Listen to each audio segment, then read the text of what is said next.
গোৱালপাৰাত ৰাতিপুৱাৰ পৰাই চলিছে প্ৰশাসনৰ উচ্ছেদ অভিযান আৰু গোৱালপাৰা চহৰৰ হাছিলা বিলত যেহেতু আজি প্ৰশাসনৰ বৃহৎ উচ্ছেদ অভিযান চলি আছে আৰু ৰাতিপুৱা 5 বজাৰ পৰাই জিলা প্ৰশাসন আৰু বন বিভাগৰ লোকে আচলতে এনেদৰে উচ্ছেদ অভিযান চলাই থকা পৰিলক্ষিত হৈছে। মোৰ পিছফালে এনেদৰে দেখিবলৈ পোৱা গৈছে যে উচ্ছেদ অভিযান চলি থকা পৰিলক্ষিত হৈছে আৰু গোৱালপাৰা যি চহৰৰ হাছিলা বিলত প্ৰায় 1555 বিঘা ভূমিত আজি যেহেতু উচ্ছেদ অভিযান চলোৱা হৈছে আৰু 667টা পৰিয়ালক আজি এনেদৰে উচ্ছেদ অভিযান চলোৱা হ'ব আৰু 20খনকৈ এক্সকেভেটৰৰ সহায়ত এনেদৰে গোটেই যি 1555 বিঘা ভূমি এনেদৰে বেদখল কৰা হৈছে যি উচ্ছেদ অভিযান চলাই থকা পৰিলক্ষিত হৈছে আৰু বৃহৎ আৰক্ষী মোতায়েন কৰা হৈছে, CRPF মোতায়েন কৰা হৈছে আৰু কোনো যেন অপ্ৰীতিকৰ পৰিস্থিতি নহয়, শান্তিপূৰ্ণভাৱে যেন ইয়াত উচ্ছেদ অভিযান চলে তাৰ বাবে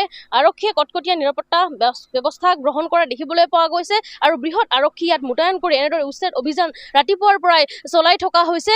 গোৱালপাৰাৰ আমি হাছিলা বিলৰ পৰিৱেশ দেখুৱাইছো।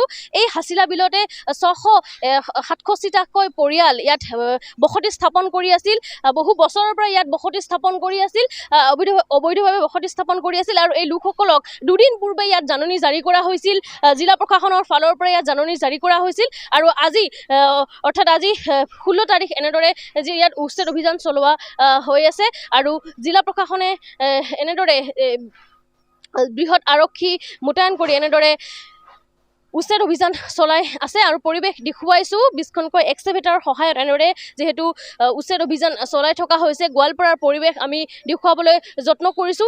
এই আৰু ক'ব লাগিব যিহেতু ইয়াত শান্তিপূৰ্ণভাৱে যেন ইয়াত উচ্ছেদ অভিযান হয় তাৰ বাবে যিহেতু আৰক্ষীয়ে ব্যৱস্থা গ্ৰহণ কৰা দেখিবলৈ পোৱা গৈছে। কোনো বাহিৰা লোকক ইয়াত ভিতৰলৈ প্ৰৱেশ কৰিবলৈ দিয়া নাই। ইয়াৰ যিসকল লোক যিহেতু বসবাস কৰি আছিলে সেই লোকসকলে নিজৰ ঘৰৰ সামগ্ৰীসমূহ লৈ অন্য ঠাইলৈ যোৱা পৰিলক্ষিত হৈছে, অন্য স্থানলৈ তেওঁলোকৰ নিজৰ বয় বস্তুসমূহ লৈ গৈ থকা পৰিলক্ষিত হৈছে আৰু জিলা প্ৰশাসনে এনেদৰে বাকী ঘৰসমূহ বাসগৃহসমূহ এনেদৰে উচ্ছেদ অভিযান চলাই থকা পৰিলক্ষিত। এক বৃহৎ এৰিয়া আৰু বৃহৎ এলেকা আচলতে বৃহৎ এলেকা এনেদৰে আৰক্ষী আৰু জিলা প্ৰশাসনে এনেদৰে উচ্ছেদ অভিযান চলাই আছে। গোৱালপাৰাৰ পৰিৱেশ দেখুৱাইছো। ইয়াত লোক আছে যি নিজৰ যি ঘৰ বাৰী সৰ্বশান্ত হৈ এনেদৰে তেওঁলোক ৰৈ থকা দেখিবলৈ পোৱা গৈছে।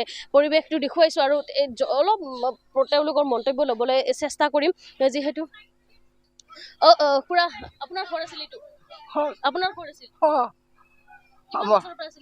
বহুত বছৰ দাদা মৰি গেছে, বাপ মৰি গেছে,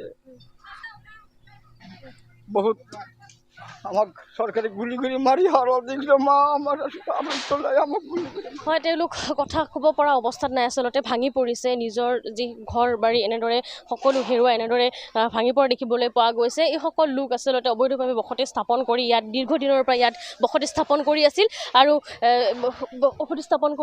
আৰু এই লোকসকল এনেদৰে আজি এনেদৰে এই লোকসকলৰ যি এনেদৰে দেখিবলৈ পোৱা গৈছে তেওঁলোকৰ এই ঘৰসমূহ এনেদৰে উচ্ছেদ অভিযান জিলা প্ৰশাসনে চলাই থকা পৰিলক্ষিত হৈছে। ইয়াত যিহেতু 5খনকৈ বিদ্যালয় আছে, 5খনকৈ LP স্কুল আছে আৰু এই বিদ্যালয়সমূহ আচলতে এফালৰ পৰা উচ্ছেদ অভিযান চলোৱা হ'ব।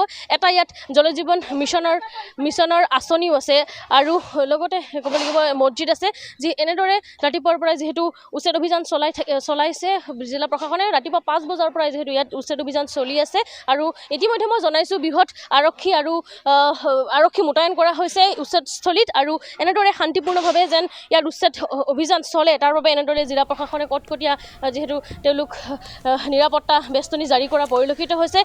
ঠিক আছে হিমাক্ষী, এই মুহূৰ্তত আপোনাক আমি ধন্যবাদ জ্ঞাপন কৰিছোঁ। পৰৱৰ্তী বুলেটিনত পুনৰ আপোনাৰ সৈতে সংযুক্ত হ'ম আৰু সেয়া আছিল গোৱালপাৰাৰ পৰিৱেশ। হাছিলা বিলৰ 1500 বিঘা ভূমিত প্ৰশাসনে উচ্ছেদ চলাইছে, পৰে পৰা সম্পূৰ্ণৰূপে সষ্টম হৈ আছে যাতে কোনো ধৰণৰ অপ্ৰীতিকৰ পৰিস্থিতিৰ উদ্ভৱ নহয়।